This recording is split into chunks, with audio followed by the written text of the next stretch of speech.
जय हिंद मेरे प्यारे साथियों, स्वागत है आप सभी का परीक्षा वाटिका एजुकेशन में। बीपीएससी एडीओ का एग्जाम डेट जैसा कि आप सभी को पता है एक्सटेंड हो गया है। उम्मीद है मार्च के अंतिम सप्ताह में एग्जाम होगा। 50 प्रश्नों की श्रृंखला वाला ये टेस्ट स्टार्ट किया जा रहा है, जिसमें कि डेली आपको शाम के 5 बजे 50 इंपोर्टेंट क्वेश्चन का सीरीज मिलेगा।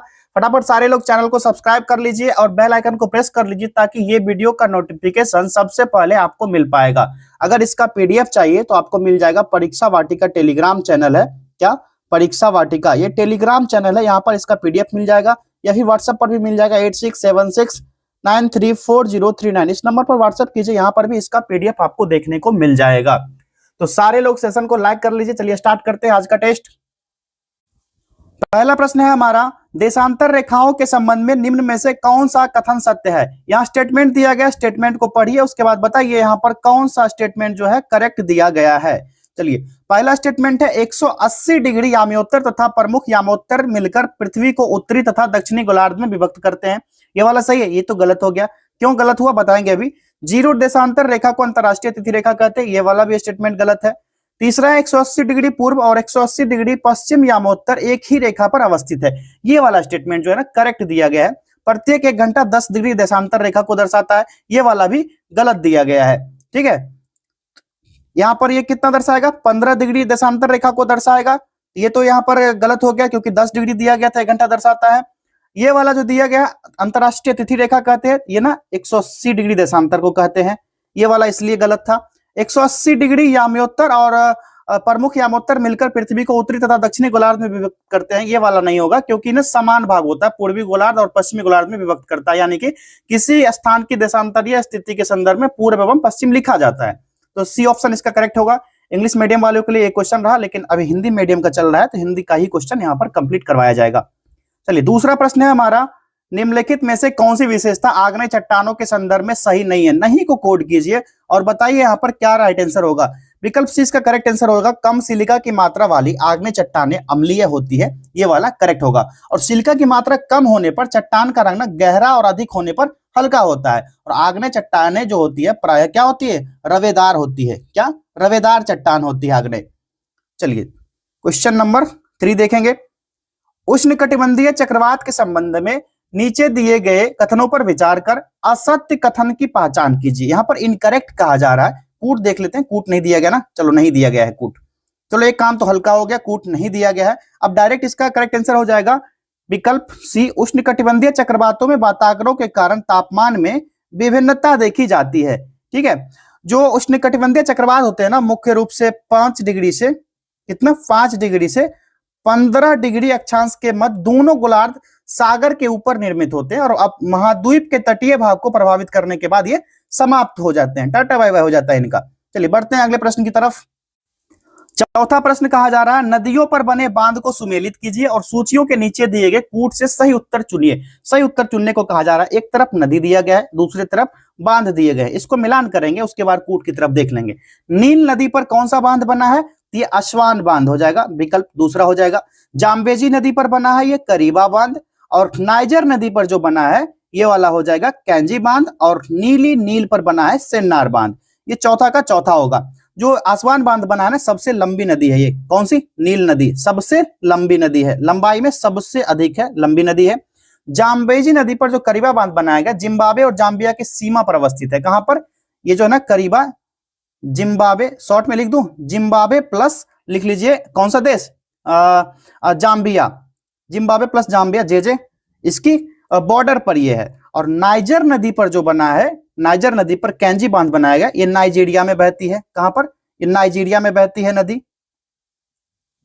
कौन सी नदी, नाइजर नदी।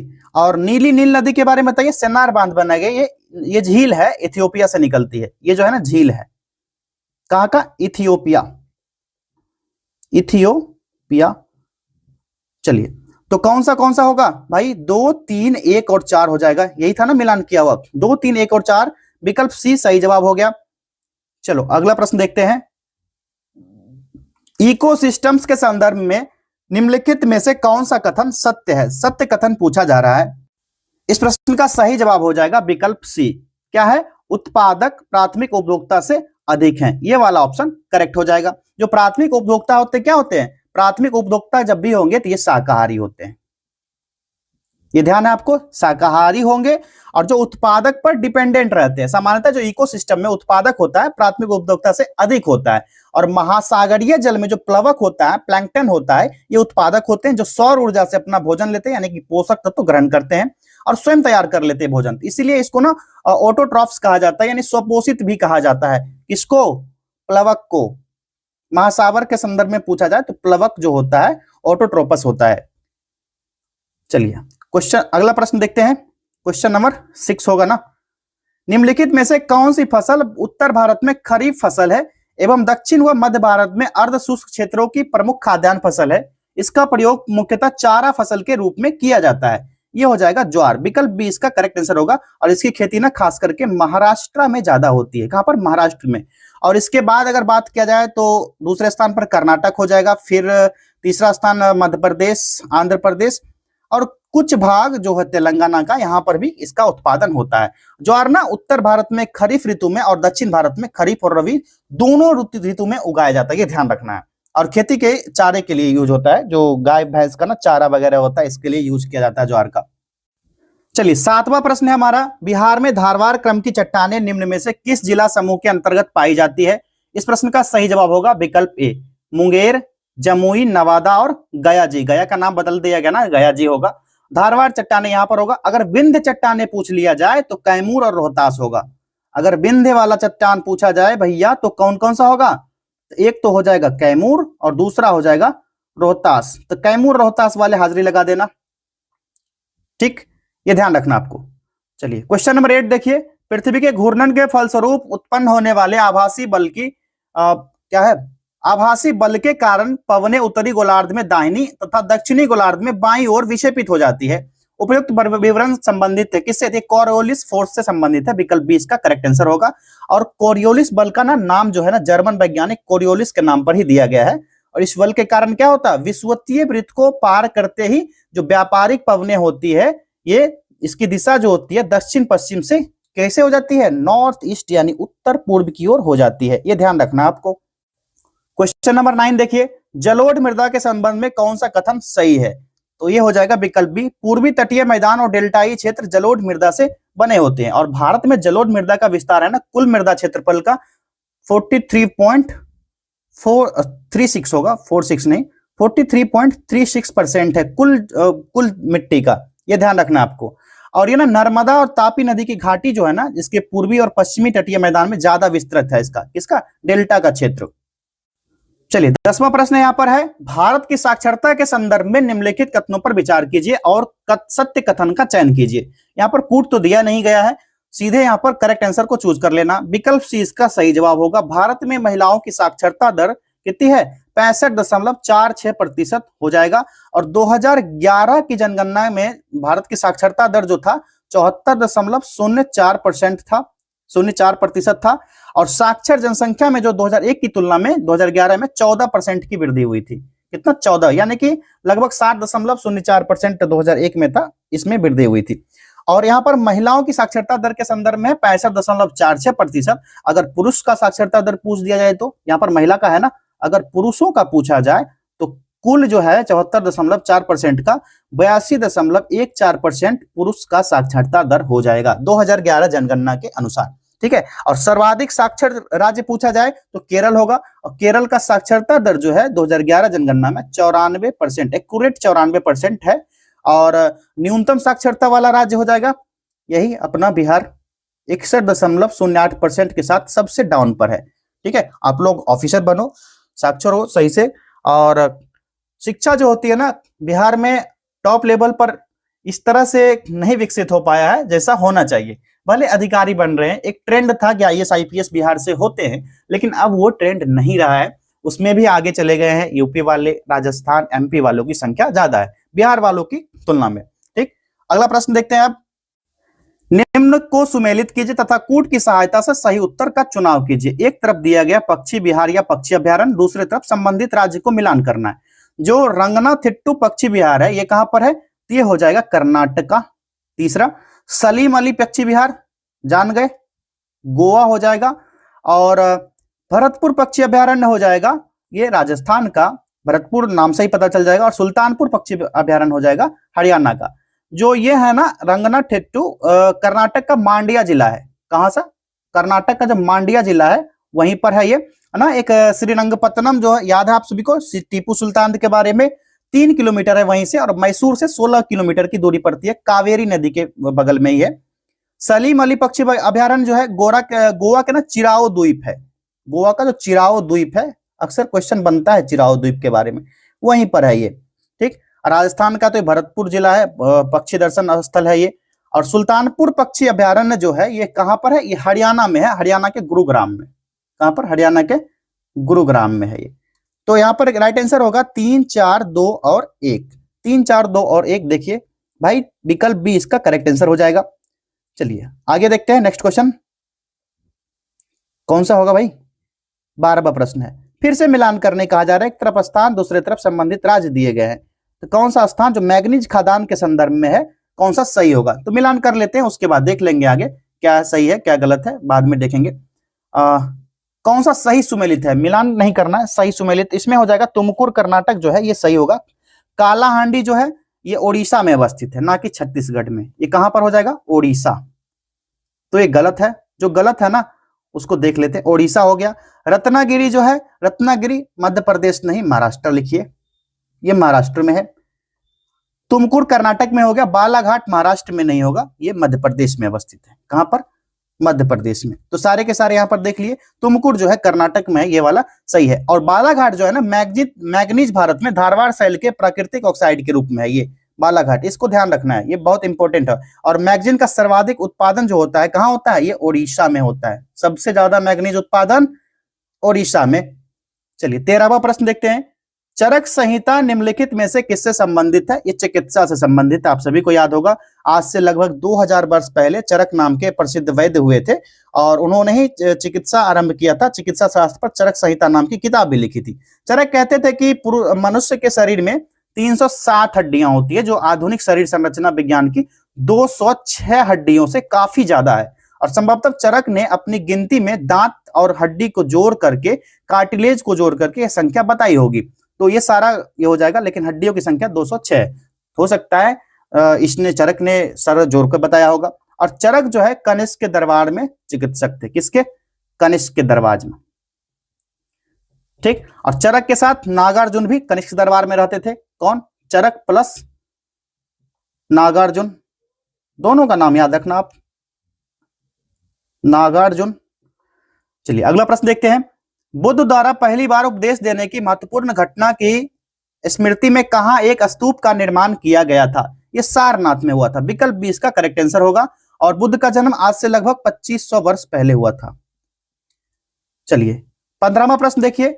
उपनिषद में संकलित वार्तालापों के संदर्भ में निम्न कथनों में से कौन सा कथन सही नहीं है? भाई नहीं को नोट करो, उसके बाद बताइए यहां पर कौन सा करेक्ट होगा। तो ये विकल्प डी वाला जो है ना करेक्ट होगा, ये वाला कथन गलत दिया गया है। इसमें है कि निर्धन व्यक्ति भी इस तरह के वाद विवाद में बढ़ चढ़कर हिस्सा लेते थे, ये वाला स्टेटमेंट यहाँ पर गलत दिया गया है। ये ना बहुत कम ही हिस्सा लेते थे। और इस तरह का एक प्रसिद्ध अपवाद था जो सत्यकाम जावाल का है। सत्यकाम जावाल का नाम उनकी दासी माँ के नाम पर पड़ा था। और सत्यकाम में के मन में सत्य जानने की तीव्र जिज्ञासा सडनली उत्पन्न हो गई थी। और गौतम नामक एक ब्राह्मण ने उन्हें अपने विद्यार्थी के रूप में स्वीकार भी किया था। बाद में वे अपने समय से सर्वाधिक प्रसिद्ध विचारक में से एक बने थे, उस टाइम की बात है। और उपनिषद ने कई विचार का विकास हुआ था, बाद में विकसित हुआ था। उसके बाद प्रसिद्ध विचारक हुए थे उस समय शंकराचार्य के द्वारा इसका विकास किया गया था, शंकराचार्य के द्वारा। ठीक, और अगर परीक्षा के दृष्टिकोण से देखें तो ये सारा चीज आपको ध्यान देना है। ऋग्वेद के बारे में, ऋग्वेद में कौन कौन से उपनिषद? ऐत्रेय, कौशिकी। सामवेद में छांदोग्य उपनिषद और केनोक उपनिषद। यजुर्वेद में तैत्तिरीय उपनिषद, बृहदारण्यक उपनिषद और ईशावास्योपनिषद और कठोपनिषद, श्वेताश्वरोपनिषद, ये हो जाएंगे यजुर्वेद में। और अथर्ववेद में पूछा जाए तो प्रश्नोपनिषद और मुंडक उपनिषद, ये हो जाएंगे। ये सारे इंपॉर्टेंट फैक्ट है, आपको याद होगा, रिमेंबर कराना यहाँ पर जरूरी था। 16वां प्रश्न है यहाँ पर, मौर्य वंश की स्थापना के संदर्भ में निम्नलिखित कथनों में से कौन सा सही नहीं है? बताइए इसमें राइट आंसर क्या होगा? विकल्प डी होगा। घनानंद एक लोकप्रिय राजा और नंद वंश का संस्थापक था। नंद राजा ने कर वसूली को लेकर के अपार संपत्ति जमा कर लिया था। उसके बाद एक विशाल सेना भी थी, लेकिन वो ना कुशल शासक नहीं हुआ था, इसलिए उसको ना उखाड़ फेंकना बहुत आसान हो गया था। चाणक्य जो थे चंद्रगुप्त को शिक्षा देकर के युद्ध के लिए तैयार किए, और ऐसा समझा जाता है कि नंद राजा जो घनानंद था लोकप्रिय नहीं था, और धनानंद था नंद वंश का अंतिम शासक था, नंद वंश का संस्थापक नहीं था, ये अंतिम शासक था। ये इसलिए ये वाला स्टेटमेंट यहाँ पर गलत पूछा जा रहा है, यानी सही नहीं है, गलत है, तो यही वाला स्टेटमेंट यहाँ पर करेक्ट होगा। चलिए क्वेश्चन नंबर 17 देखिए, बख्तियार खिलजी का आक्रमण किस पाल वंशीय शासक के कार्यकाल में हुआ था? ये रामपाल के शासनकाल में हुआ था, विकल्प ए होगा 12वीं शताब्दी के अंत में और 13वीं शताब्दी के शुरुआत में। लगभग उसका शासनकाल जो था 1203 से लेकर के 1204 ईस्वी के आसपास ये हुआ था, ठीक। और पाल वंश का समाप्त हो रहा था, उस समय बंगाल और बिहार में पाल वंश का शासन था ना, वह समाप्त हो रहा था और सेन वंश सत्ता में आ रहा था, ये ध्यान रखना आपको। अकबर के शासन के इतिहास से संबंधित विवरण निम्न में से किस पुस्तक में मिलता है? ये अकबरनामा में मिलता है, वेरी इजी। विजयनगर के विरुद्ध तालीकोट के युद्ध में किन 3 राज्यों ने संगठन बनाकर आक्रमण किया था? ये कौन कौन से राज्य थे 3? तो गोलकुंडा था इसमें, उसके बाद बीजापुर था और अहमदनगर था। ये वाला बहमनी इसमें शामिल नहीं था। जो 1530 ईस्वी में कृष्णदेव राय की मृत्यु हो जाती है, उसकी मृत्यु के साथ ही विजयनगर साम्राज्य का भी यहाँ पर पतन आरंभ हो जाता है। विजयनगर के विरोधी जो महासंघ थे, दक्षिण भारत के 4 राज्य थे, अहमदनगर थे, गोलकुंडा था और बीजापुर था, एक था तीसरा चौथा राज्य था बीदर। ये 3 तो ये वाले हो गए, चौथा बीदर था, बहमनी इसमें शामिल नहीं था। और 1565 में क्या होता है? 1565 में विजयनगर महासंघ के बीच युद्ध होता है, जिसके बाद इन राज्यों ने मिलकर के तालीकोटा के युद्ध में विजयनगर को पराजित कर देता है। और महासंघ के नेता जो थे अब आदिल अली शाह, यही था ना, और राम राय से रायचूर और मुदगल के किला को वापस मांगा गया, लेकिन राम राय ने यह प्रस्ताव क्या किया? ठुकरा दिया, भैया हम नहीं देंगे। तो ये वाला होगा 1, 2 और 3, तीनों हो जाएंगे, तो विकल्प ए इसका करेक्ट आंसर हो गया। चलिए आगे बढ़ते हैं। 20वां प्रश्न देखिए, कूट का सहायता लेना है, लेकिन पहले मिलान कर लेते हैं, बाद में कूट को भी देख लेंगे। यहां पर कहा जा रहा है निम्न घटनाओं को उनके समय के साथ सुमेलित कीजिए। एक तरफ वर्ष दिया गया, दूसरी तरफ कौन सा युद्ध या घटना हुआ था, किस वर्ष में। 1556 में देखिए यह हुआ था हेमू और अकबर के बीच पानीपत की दूसरी लड़ाई, ये तो आपको याद होगा, ठीक। 1526 में क्या होता है? 1526 में होता है बाबर और इब्राहिम लोदी के बीच पानीपत की लड़ाई। 1761 में तो इसमें होता है अहमद शाह अब्दाली और मराठा के बीच पानीपत की तीसरी लड़ाई, ये ध्यान होगा आपको। और 1739 की बात करें तो नादिर द्वारा दिल्ली में कत्ले आम होता है। ये सारा यहाँ पर फैक्ट जो है मिलान कर लिए हम। और अहमद शाह अब्दाली के बारे में अगर पूछा जाए, दुर्रानी वंश का संस्थापक था, इसने दुर्रानी वंश की स्थापना किया था। ये एग्जाम में एक बार पूछा गया था क्वेश्चन, इसलिए मैंने बता दिया। 3, 2, 4 और 1 इसका करेक्ट आंसर होगा। देख लो भैया, 3, 2, 4 और 1, विकल्प सी इसका सही जवाब हो गया। चलिए क्वेश्चन नंबर 21, 1935 ईस्वी के भारत शासन अधिनियम की विशेषता के संबंध में नीचे दिए गए कथनों पर विचार कीजिए। स्टेटमेंट ये है, कौन सा कथन सही है पूछा जा रहा है।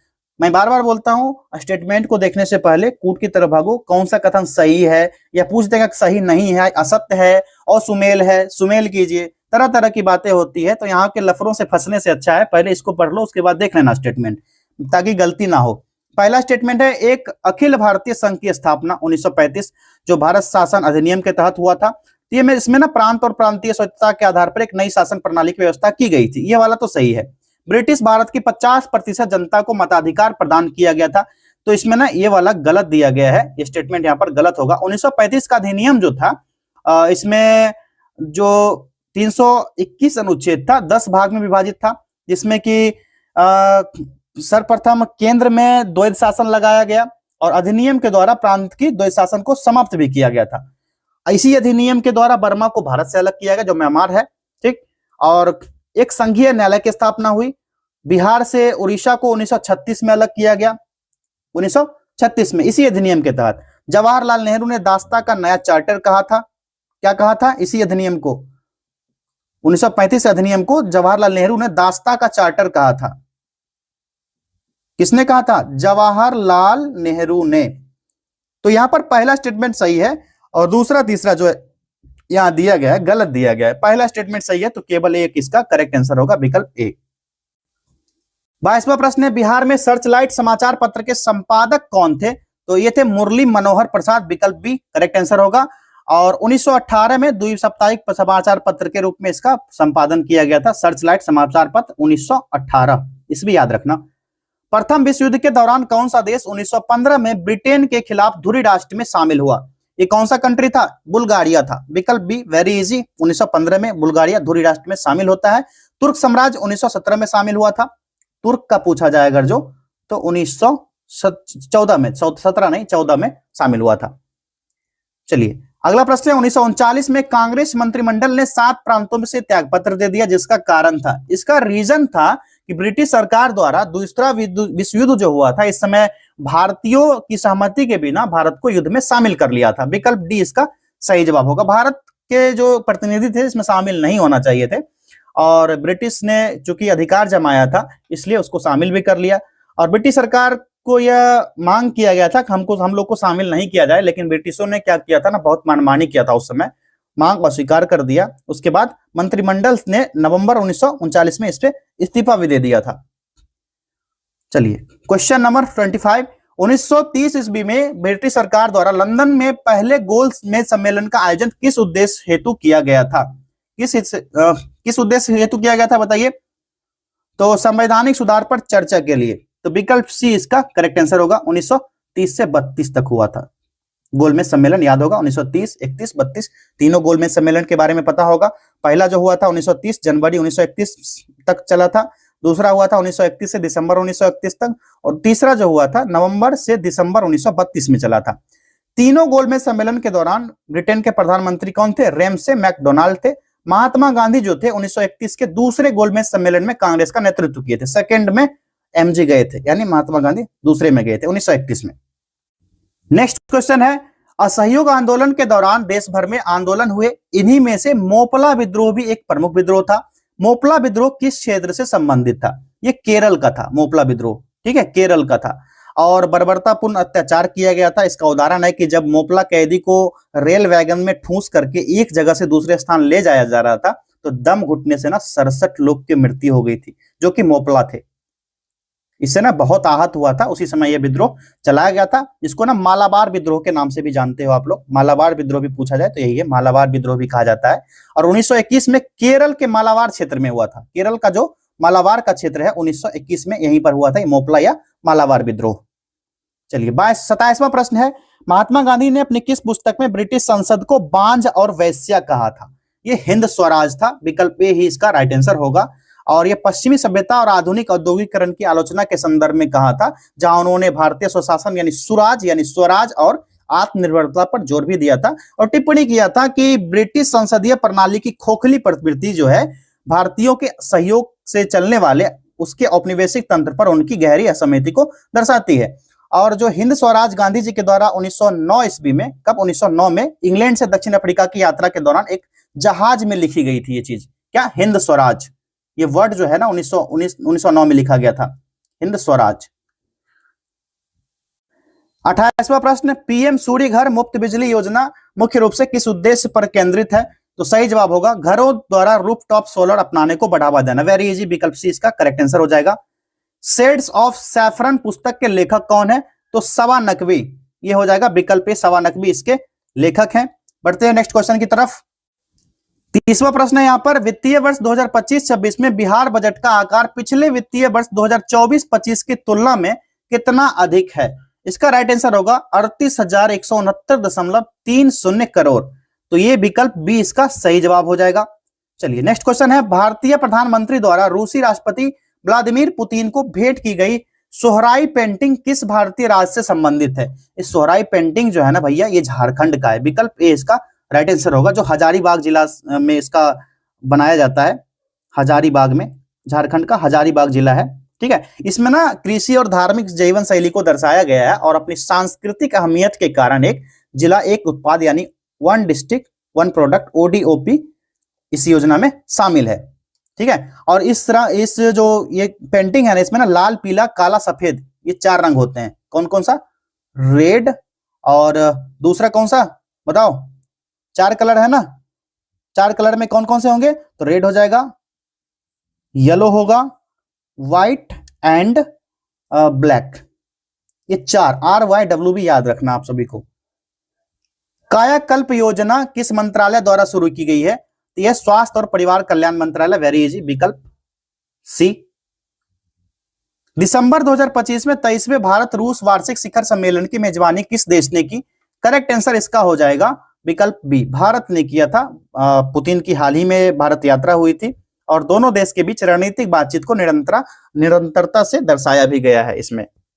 चलिए अगला प्रश्न देखिए, पीएलआई स्कीम यानी प्रोडक्शन लिंक्ड इंसेंटिव का मुख्य उद्देश्य क्या है? तो घरेलू विनिर्माण और निर्यात को बढ़ावा देना, विकल्प सी। आसान सा प्रश्न, आसान सा आंसर। चलिए 35वां प्रश्न है यहाँ पर, पीएम मित्रा पार्क किस सेक्टर को सपोर्ट करने के लिए डिजाइन किए गए हैं? तो सही जवाब इसका हो जाएगा कपड़ा और परिधान निर्माण के लिए, विकल्प डी सही जवाब हो गया। 36वां प्रश्न है, ऑन्कोसेरसियासिस रिवर ब्लाइंडनेस को हाल ही में खत्म करने वाला पहला अफ्रीकी देश कौन सा है? तो ये हो जाएगा नाइजर, विकल्प बी। चलिए अगला प्रश्न देखिए, क्वार्टरली एम्प्लॉयमेंट सर्वे QES अपडेट कौन सा मंत्रालय जारी करता है? इस मंत्रालय का नाम है श्रम और रोजगार मंत्रालय, वेरी इजी, विकल्प सी करेक्ट आंसर हो गया इसका। India international science festival IISF इन चीजों को बढ़ावा देता है, किन चीजों को? यहां पर ऑप्शन दिया गया, विकल्प सी इसका सही जवाब होगा। सभी आयु समूहों में वैज्ञानिक संस्कृति और सार्वजनिक जुड़ाव को बढ़ावा देने का काम करता है ये। चलिए अगला प्रश्न देखिए, कौन सा होगा भाई? हाँ 39वां होगा, डिजिटल इंडिया इंटर्नशिप स्कीम का मुख्य उद्देश्य क्या होगा? तो इसका करेक्ट आंसर होगा छात्रों को ई गवर्नेंस प्रोडक्ट का प्रैक्टिकल अनुभव देना, विकल्प बी, वेरी इजी। करंट आसान पूछा जा रहा है। करंट का ना एडुटेरिया का ही एक वीडियो अपलोड किया गया है, करंट वाला वीडियो भी आप लोग देख सकते हो। ऑब्जेक्टिव का भी चल रहा है, ऑब्जेक्टिव वाला भी देख लेना, 4-5 टेस्ट शायद अपलोड हुआ है, इसी प्लेलिस्ट भी बना दिया गया, इसी चैनल पर उपलब्ध होगा, आपको देखने को वहां पर मिल जाएगा। जो बच्चे एडीओ की तैयारी कर रहे हैं, एडीओ का भी टेस्ट चल रहा है, एग्जाम दरोगा वाला खत्म कीजिए, एडीओ वाला टेस्ट सीरीज ज्वाइन कर लीजिएगा। मेगा मॉक टेस्ट लॉन्च किया गया, 249 उसका प्राइस है, जिसमें क्लास और टेस्ट दोनों दिए जाएंगे, 40 मॉक टेस्ट उसमें करवाए जा रहे हैं। इसके बारे में अधिक जानकारी लेना है आपको तो इस नंबर पर जाकर कांटेक्ट कीजिए, 8676934039। इस नंबर पर मेगा मॉक टेस्ट के बारे में आपको जानकारी मिल जाएगी, ये क्या है, कितने टेस्ट करवाए जाएंगे और कौन कौन से टॉपिक इसमें इंपॉर्टेंट है जो कि कवर करवाए जाएंगे। और जो बच्चे बीएड की तैयारी कर रहे हो ना, बिहार से बीएड ना करो, 1.5 लाख लग जाता है, और यूपी से करो या फिर एमपी से करो, वहां पर दलालों के चक्कर में नहीं पड़ना, जो 85,000 लेते हैं ना फी, 85,000 के चक्कर में ना पड़ना भाई। 60,000 में आपका बीएड होगा, यूनिवर्सिटी होगा आगरा का, आगरा में यूनिवर्सिटी है, वहां से 60,000 में हो जाएगा आप लोग का बीएड। इसमें 55,000 आपका यूनिवर्सिटी लेता है, 5,000 कॉलेज लेता है, कि ताकि आप लोग को कॉलेज का चक्कर ना लगाना पड़े, डॉक्यूमेंट जमा XYZ का चक्कर ना हो। तो 60,000 में ही सारा काम हो जाता है, एग्जाम फी से लेकर हर काम 60,000 में होगा। इसके बारे में भी जानकारी चाहिए, यूपी बीएड के बारे में अप्रैल में फॉर्म आ रहा है आप लोग का, अधिक जानकारी चाहिए ना, इसी नंबर पर जाकर कॉन्टेक्ट कीजिए सारे लोग। चलिए अगला प्रश्न देखा जाए, मार्च 2025 में C.DOT ने किस IIT के साथ साझेदारी की है? तो इसका राइट आंसर हो जाएगा IIT दिल्ली के साथ, विकल्प ए इसका करेक्ट आंसर है। 41वां प्रश्न देखिए, बिहार सरकार ने राज्य से तपेदिक रोग यानी टीबी को खत्म करने के लिए कौन सा लक्ष्य निर्धारित किया था? पहले ना 2030 था, इसको घटा करके 2025 किया गया था, विकल्प बी इसका करेक्ट आंसर हो जाएगा। चलिए अगला प्रश्न है, भारत की उड़ान योजना किससे संबंधित है? तो ये उड़ान योजना जो भारत का है ना, इसका संबंध जो है क्षेत्रीय हवाई कनेक्टिविटी से है, विकल्प बी इसका राइट आंसर होगा। अमृत भारत स्टेशन योजना इन बातों पर फोकस करती है, इसका सही जवाब होगा विकल्प सी, रेलवे स्टेशन को विश्व स्तरीय सुविधाओं में बदलने पर फोकस करता है ये। चलिए, नेशनल ग्रीन हाइड्रोजन मिशन का उद्देश्य यह है, इसका उद्देश्य हो जाएगा विकल्प सी, भारत को ग्रीन हाइड्रोजन उत्पादन और निर्यात के लिए एक ग्लोबल हब बनाना, विकल्प सी सही जवाब हो गया इसका। अगला देखिए, INS विक्रांत महत्वपूर्ण है क्योंकि यह भारत का डैश, क्या होगा? INS विक्रांत के बारे में किसी भी एग्जाम में क्वेश्चन बन सकता है, इसके लिए आप लोग रेडी रहना, थोड़ा सा एक्स्ट्रा में जाकर के पढ़ लेना, क्योंकि यह पहला स्वदेशी रूप से निर्मित विमान वाहक पोत है, विकल्प सी इसका राइट आंसर होगा। और PIB बार बार INS विक्रांत को रक्षा क्षेत्र में आत्मनिर्भर भारत के प्रतीक के रूप में बताता है, जिससे भारत में डिजाइन और इसका भारत में ही डिजाइन किया गया और बनाया भी गया है भारत में ही, इसलिए ये क्वेश्चन बन सकता है। अभी तो हाल ही में आपका एग्जाम होना है दरोगा वाला, उसके बाद आप लोग का शायद बिहार SSC का भी हो, फिर ADO वाला भी होगा, तो ये INS विक्रांत के बारे में पढ़ लेना भाई, एक क्वेश्चन बनेगा इससे। अगला देखिए, वर्मा समिति का संबंध किससे है? ये मूल कर्तव्य से हो जाएगा, विकल्प सी राइट आंसर होगा, मूल कर्तव्य से, फंडामेंटल ड्यूटीज से होगा, विकल्प सी इसका सही जवाब है। 47वां प्रश्न है, निम्न में से कौन राष्ट्रपति के निर्वाचक मंडल के रूप में कार्य करता है लेकिन महाभियोग प्रक्रिया में भाग नहीं लेता है? नहीं को कोड कीजिए, ये हो जाएगा राज्य विधानसभा इसमें शामिल नहीं होगा। राष्ट्रपति के महायोग में केवल संसद के दोनों सदन, लोकसभा प्लस राज्यसभा इसमें शामिल होती है और विधानसभा की भूमिका इसमें 0 होती है, नहीं होती है। चलिए बढ़ते हैं आगे। क्वेश्चन नंबर कौन सा होगा? 48 होगा, 48। निम्नलिखित में से किस संविधान संशोधन द्वारा राज्य में मुख्यमंत्री सहित मंत्रिपरिषद की अधिकतम संख्या निर्धारित की गई है? करेक्ट आंसर इसका हो जाएगा विकल्प ए, 91वां संविधान संशोधन के द्वारा किया गया। विकल्प ए होगा, जो 2003 में हुआ था। नेक्स्ट क्वेश्चन देखिए, पंचायती राज व्यवस्था में शासन व्यवस्था क्या निर्धारित की गई है? स्थानीय स्वशासन से एक प्रश्न रहता है हर एग्जाम में, 1 से 2 भी हो सकता है लेकिन एक प्रश्न तो फिक्स है। इस प्रश्न का राइट आंसर हो जाएगा विकल्प ए, ग्रामीण, क्षेत्रीय और जनपद स्तर पर स्थानीय स्वशासन की त्रिस्तरीय संरचना। जो बच्चे तैयारी कर रहे हो एडीओ की या फिर दरोगा की, परीक्षा वाटिका ना एक व्हाट्सएप चैनल है, जाकर के जो जहां पर आप लोग स्टेटस देखते हो ना, वहां पर चैनल भी रहता है। स्टेटस जहां रहता है, स्टेटस के पास जाओ, वहीं पर ऊपर सर्च का ऑप्शन आएगा, वहां पर परीक्षा वाटिका सर्च करना। यहाँ पर ना डेली 25 प्रश्न का टेस्ट होता है। इस टेस्ट को जाइए लगाइए, अच्छे अच्छे प्रश्न करवाए जाते हैं, उसका डिस्कशन भी हम लेते हैं। रात के 9 बजे से लेकर के 10 बजे तक इसका डिस्कशन होता है और टेस्ट भी होता है 9 बजे से 10 बजे तक। ठीक है, 9 से 9:30 इसका टेस्ट होता है, आधे घंटे का टेस्ट, 25 प्रश्न होते हैं और 9:30 से 10 तक इसका आधे घंटे का डिस्कशन भी होता है। और इसका पीडीएफ चाहिए ना, परीक्षा वाटिका टेलीग्राम चैनल है, वहां पर आपको मिल जाएगा। Same Telegram channel, same WhatsApp पर भी दोनों चीज आपको मिल जाएगा। चलिए 50वां प्रश्न देखते हैं, एक ब्रिटिश नागरिक जो कि भारत में रह रहा है किस अधिकार की मांग नहीं कर सकता है? राइट आंसर होगा व्यापार और व्यवसाय की स्वतंत्रता। तो फिर चलिए जल्दी से सारे लोग अपना अपना स्कोर कमेंट कर दीजिए, कितने प्रश्न आपसे सही हो पाए। मिलेंगे अगले टेस्ट में, बहुत बहुत धन्यवाद।